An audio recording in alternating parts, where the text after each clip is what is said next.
In this video, I'm gonna teach you how to make Flux dust in AutoMods 8. It's a very quick and easy process, so make sure to follow along. As you can see on screen, I'm showing you the process of making Flux dust. What you have to do is first drop some redstone dust on a bedrock or a flux block.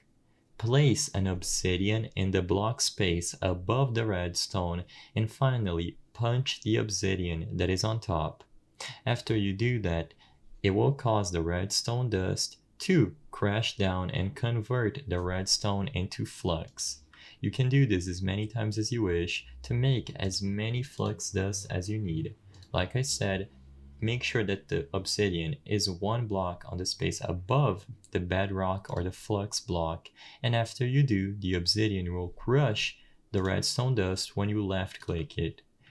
Make as many as you need, and there are steps that you can make to automate this process, but in this video I'm only going to show you this manual way of making flux dust. I hope I was able to help you on how to make flux dust in AutoMods 8.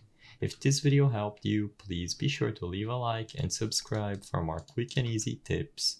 Thank you for watching.